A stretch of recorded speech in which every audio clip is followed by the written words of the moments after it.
Sir নমস্কার sir. বসুন।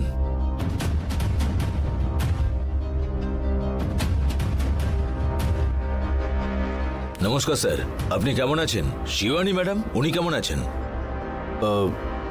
ওর ব্যাপারে কথা বলতে এসেছি স্যার। কি হয়েছে বলুন। শিবানীকে পাওয়া যাচ্ছে না। হ্যাঁ, আমার তো মনে হচ্ছে ওকে কেউ কিডন্যাপ করে নিয়ে গেছে। কিডন্যাপ?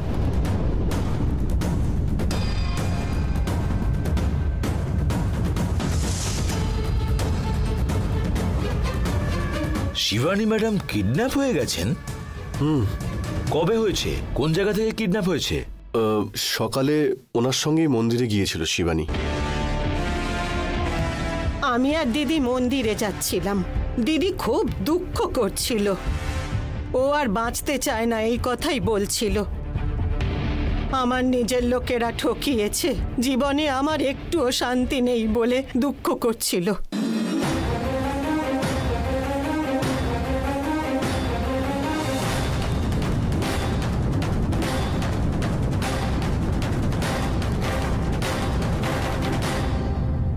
আমার মাথা ব্যথা করছে এই বলে একটা ওষুধ নিয়ে আসার কথা বলল।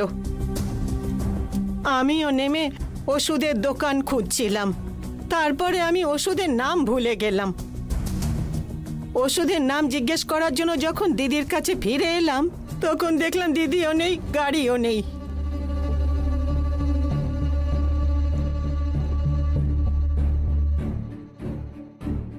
ওনার নাম্বার থেকে কোনো কল বা মেসেজ কিছু এসেছিল? না ইন্সপেক্টর, কিছুই তো আসেনি। অন্য কেউ কি কল করে টাকা পয়সা চেয়েছে? ওই ধরনের কোনো কল তো আসেনি।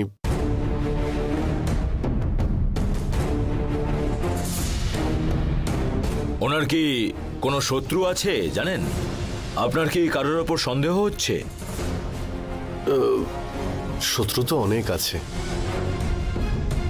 ও যাকে বিশ্বাস করেছে সেই ওর পিঠে ছুরি মেরেছে।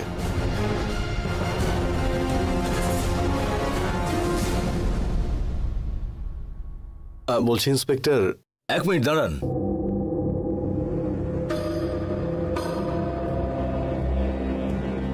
শিবানী ম্যাডাম আমাকে মেসেজ করেছেন। কি লিখেছে ইন্সপেক্টর? নমস্কার ইন্সপেক্টর, আমি শিবানী। এই জীবনে আমি খুব বিরক্ত হয়ে গেছি।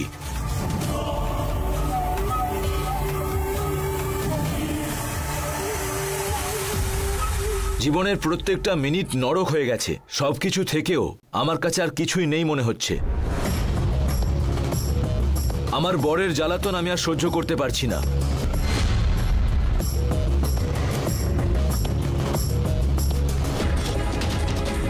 আমাকে আমার বর অকল্পনীয়ভাবে ঠকিয়েছে।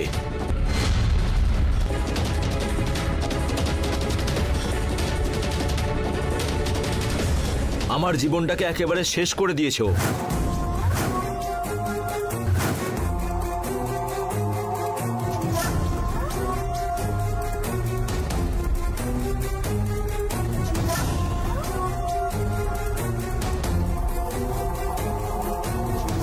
আমি জানি না আমি কত জন্মের পাপের ফল ভোগ করছি এগুলো, তাই এই জন্মে আমি আমার জীবনটাকে শেষ করে দিচ্ছি।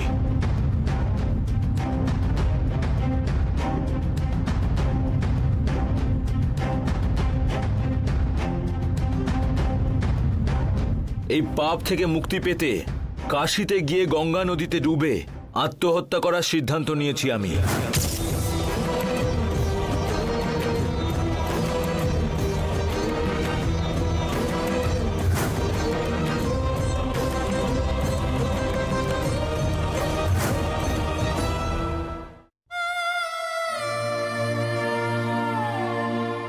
আমার মৃত্যুর জন্য সম্পূর্ণভাবে দায়ী আমার স্বামী অশোক।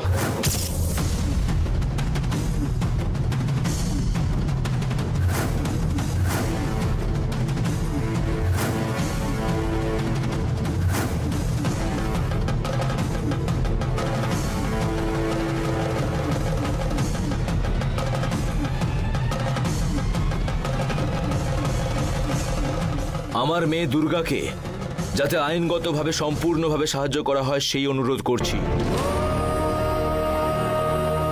আপনি যতক্ষণে আমার এই মেসেজটা পড়বেন ততক্ষণে আমি গঙ্গা নদীতে ডুবে আত্মহত্যা করে ফেলেছি।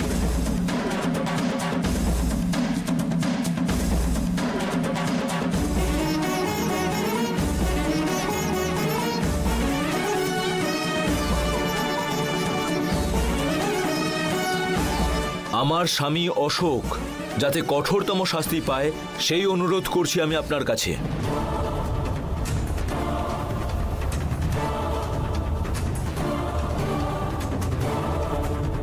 ইতি দুর্ভাগ্যবতী শিবানী।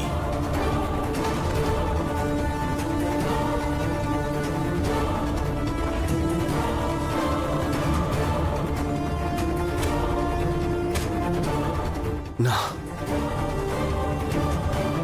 না ইন্সপেক্টর, শিবানী এই ধরনের মেসেজ কোনোভাবে লিখতেই পারে না।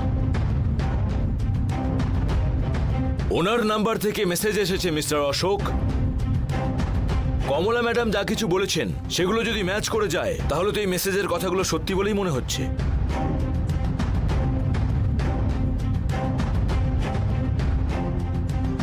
সরি মিস্টার অশোক, এই মেসেজের আধারে আপনাকে আমরা অ্যারেস্ট করতে বাধ্য হচ্ছি। শুনুন কনস্টেবল স্যার, এনাকে এক্ষুনি জেলের ভেতরে ঢোকান। স্যার আসুন স্যার, স্যার আসুন sir. I am sorry inspector, এটা আমি মানছি না।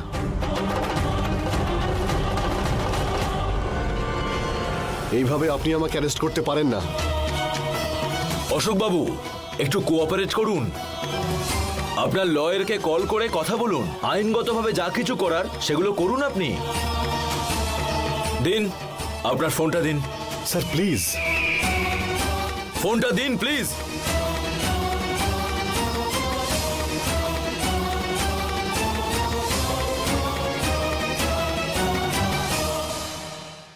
স্যার আমার স্ত্রীকে পাওয়া যাচ্ছে না, আমার মেয়ে বাড়িতে একা রয়েছে। এরকম ক্রুশিয়াল সময় আপনি আমাকে অ্যারেস্ট করতে পারেন না। দেখুন মিস্টার অশোক, আপনার যা কিছু বলার কোর্টে গিয়ে বলবেন। কনস্টেবল নিয়ে যান ওনাকে। স্যার এবার আসুন।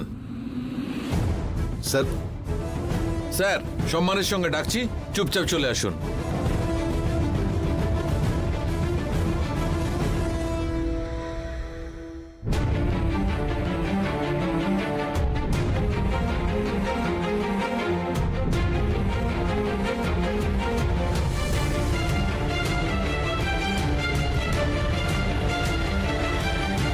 চলে এসো, ওখানে গিয়ে বসো। স্যার আসুন।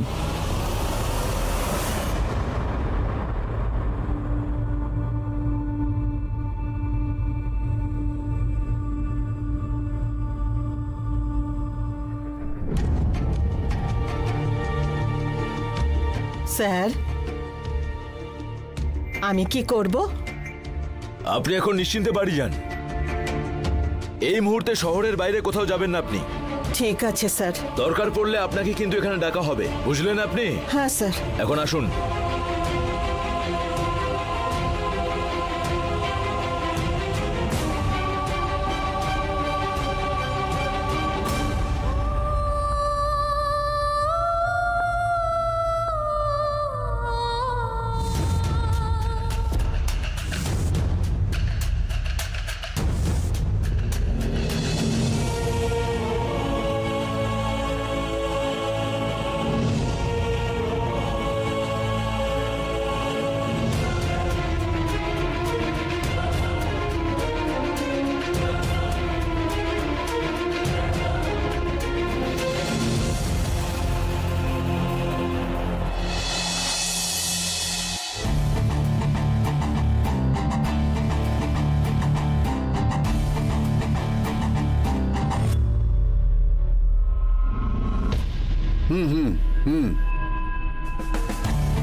মা, কমলা মা যখন গেল তখন দাদার সাথে গেল, হিরে এলো একা। কি ব্যাপার বলো তো?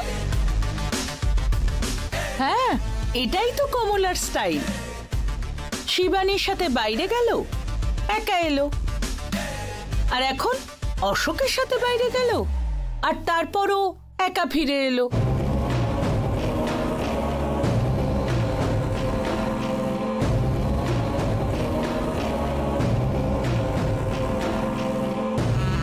যাই হোক, এক একজন করে বাড়ির থেকে বেরিয়ে যাচ্ছে, তো এতেই খুশি হব। কমলা দিদা, বাবা কোথায়?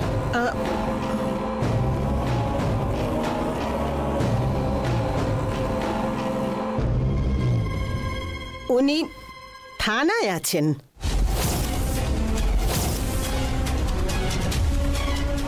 তোমার কি বাজে স্বভাব কমলা মা? যাওয়ার সময় তোমরা দুজনে গেলে আর আসার সময় তুমি একা চলে এলে। চোদ্দাদা বাবুকে কেন তুমি থানায় রেখে এসেছো? তুই আমাকে কি জিজ্ঞেস করছিস? যা ইন্সপেক্টরকে গিয়ে জিজ্ঞেস কর। শিবানী দিদি মেসেজ করেছেন নাকি? কি বলেছে? আমি গঙ্গা নদীতে ডুবে মরব। আমার মৃত্যুর জন্য দায়ী আমার স্বামী।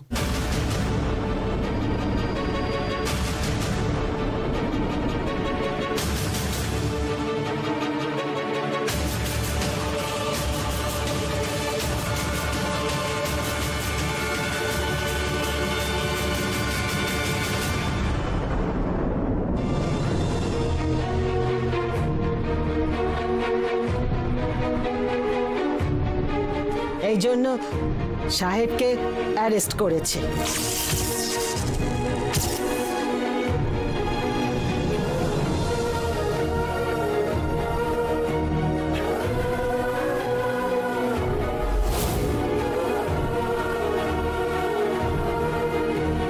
আমি নির্দোষ, আমার কোনো ভুল নেই। দিদির মৃত্যুর জন্য আমার কোনো দায় নেই, সেই জন্য পুলিশ আমাকে ছেড়ে দিয়েছে।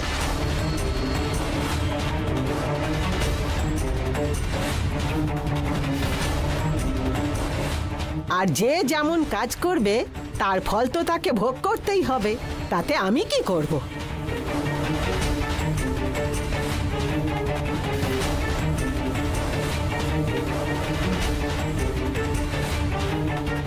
আমার মা এত কি ভুল করেছে যে এত শাস্তি পাচ্ছে? তুমি কিন্তু আমার মাকে ডেকেছিলে বলে তাই তোমার সাথে মা মন্দিরে গেছিল। মা কি তোমার সাথে মন্দিরে কি ভুল করেছিল? তুমি তো ভালোই আছো সোনা। আমি কি তোমার মাকে বলেছিলাম যে আমাকে মাঝ রাস্তায় ছেড়ে দাও তুমি?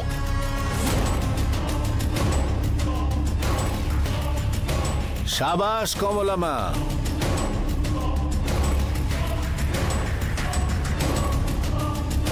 তোমার এত ট্যালেন্ট আছে সেটা তো আমি জানতাম না।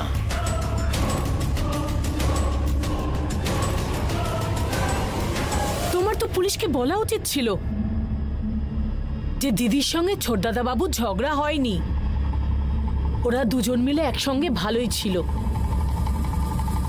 ওরা যে ভালো ছিল সেটা কি আমি দেখেছিলাম? সবার সামনে ভালো সেজে ঘরের মধ্যে ঝগড়া করতো না কে জানে?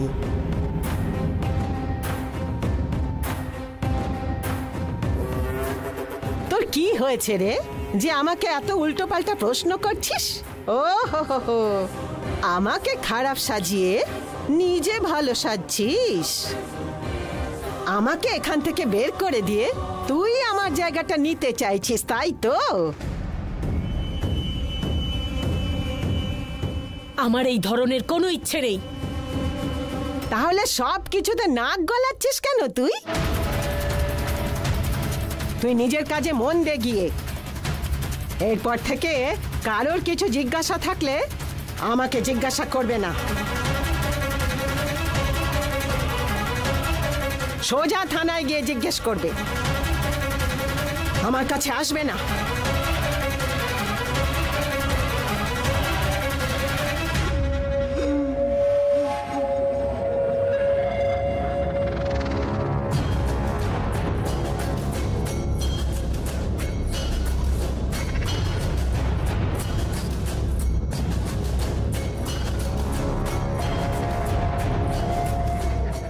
বল, এই বাড়িতে কি হচ্ছে বলো তো? আমাদের ভালো সময় আসছে। কমলা একাই যথেষ্ট আমাদের স্বপ্ন পূরণ করার জন্য। তুই আবার ওর সাথে কোনো ঝামেলায় জড়াস না, সাবধানে থাকিস, বুঝেছিস? ঠিক আছে দাদা? আমার একটু কাজ আছে, আমি বাইরে যাচ্ছি, তোরা সাবধানে থাকিস।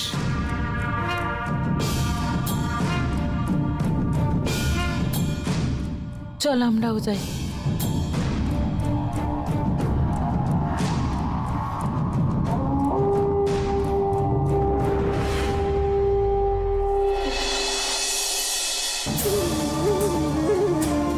দুর্গা, কিছু একটা গন্ডগোল হয়েছে। আমিও বুঝতে পেরেছি আন্টি, কিন্তু এটা বেশি দিন চলবে না।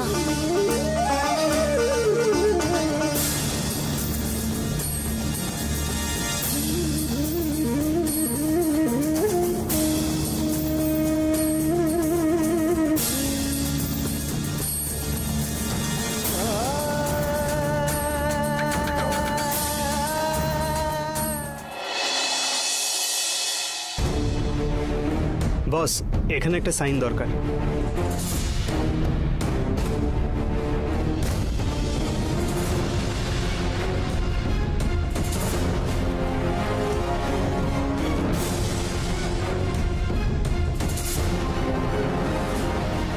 Great, super, ultimate, outstanding, excellent, unbelievable. ইংরেজিতে এই কটা শব্দই আমি জানি, যদি বাংলায় বলি তাহলে শুনতে আরো ভালো লাগবে। ফাটাফাটি, অদ্ভুত, অসাধারণ, বিভৎস, মারাত্মক। কার প্রশংসা করছেন আপনি? আর কার প্রশংসা করব? আপনারই করছি। আপনি প্যান ইন্ডিয়া ডাইরেক্টর। আপনি যদি সিনেমা জগতে চলে আসেন তাহলে এখন যেসব হিট ছবি বাজারে চলছে তার চাইতে অনেক ভালো ছবি করতে পারবেন। আর সেটা কিভাবে? সায়ন বাবু শিবানীর আত্মহত্যার গল্পটা আমাকে বলেছিলেন। আপনি যেইভাবে বলেছিলেন সেইভাবেই গল্পটাকে শেষ করতে চলেছেন। এখন শুধু ক্লাইম্যাক্সটাই বাকি। আপনার প্রশংসা করার মতো আমার কাছে শব্দ নেই।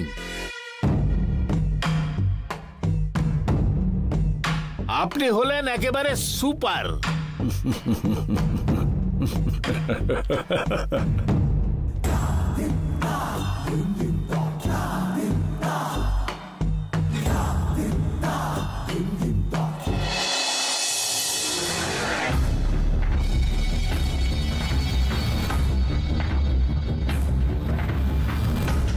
কি গো কমলা, কাউকে খুঁজছো মনে হচ্ছে? আর কাকে খুঁজবো? তোমাকেই তো খুঁজছিলাম। তুমি আমাকে যখন খুঁজছো তার মানে একটা বিশেষ কারণ আছে। আছে, এইটাই তো বলতে এলাম। এখন শিবানী তো বাড়ি ছেড়ে চলে গেছে, আর অশোকও জেলে আছে। এখন বেঁচে আছে ওই রূপা আর ধানি লঙ্কাটা। ওদের ব্যবস্থা যদি আমরা করে দিই তাহলে আমরা নিশ্চিন্ত কমলা। তার জন্য আমার কাছে একটা প্ল্যান আছে। প্ল্যান? কি?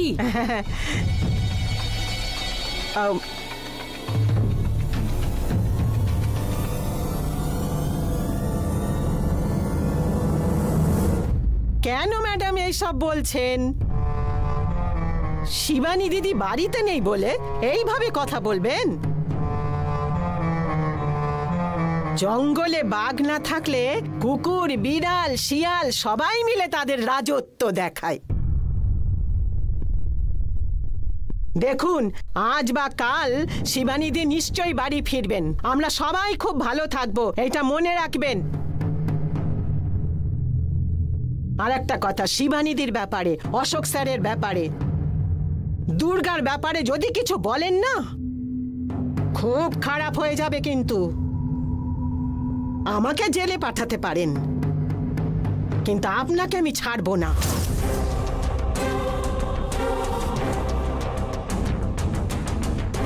সাবধান।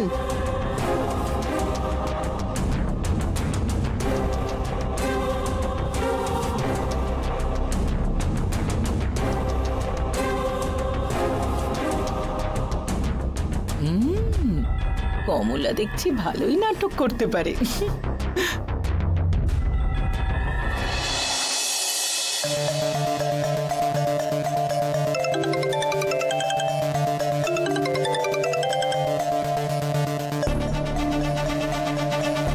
বলো সায়নদা। শিবানীর মোবাইল থেকে আত্মহত্যার যে মেসেজটা পাঠিয়েছিলিস সেটা দেখে পুলিশের থেকে কোনো ফোন বা মেসেজ এসেছিল? ইন্সপেক্টর ফোনের পর ফোন করে যাচ্ছে, আমি রিসিভ করছি না। তুই বরং একটা কাজ কর, শিবানীর মোবাইলটা নিয়ে গিয়ে গঙ্গায় ভাসিয়ে দে। তারপরে কি করতে হবে আমি বলছি। তাও শিবানীকে কি করা হয়েছে সেটা আমাকে বলো দাদা। তার কারণ কোনোভাবে যদি আমি পুলিশের হাতে ধরা পড়ি তাহলে কি বলবো? সেরকম যদি কোনো পরিস্থিতি আসে তোকে টেনশন নিতে হবে না, তোকে বাইরে আনার দায়িত্ব সম্পূর্ণ আমার। ওকে দাদা, ঠিক আছে।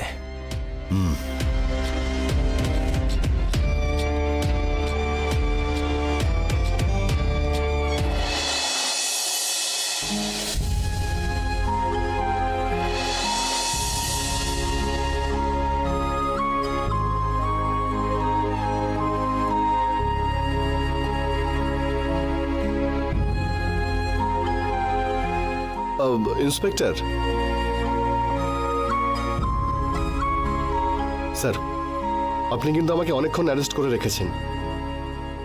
আপনি শুধুমাত্র একটা মেসেজ দেখে কোনো প্রমাণ ছাড়াই আমাকে এভাবে কেন আটকে রেখেছেন? এটা কি ঠিক? তাছাড়া ওই মেসেজটা যে আমার বই পাঠিয়েছে তার কি গ্যারেন্টি? দেখুন অশোক বাবু, যদি আমাদের তরফ থেকে কোনো ভুল হয়ে যায় ক্ষমা করবেন। আমরা আমাদের ডিউটি করছি শুধু। ওই মেসেজের বেসিসে কিন্তু শুধু আপনাকে অ্যারেস্ট করিনি, আমাদের কাছে একজন সাক্ষীও ছিল, সেই জন্যই অ্যারেস্ট করেছি।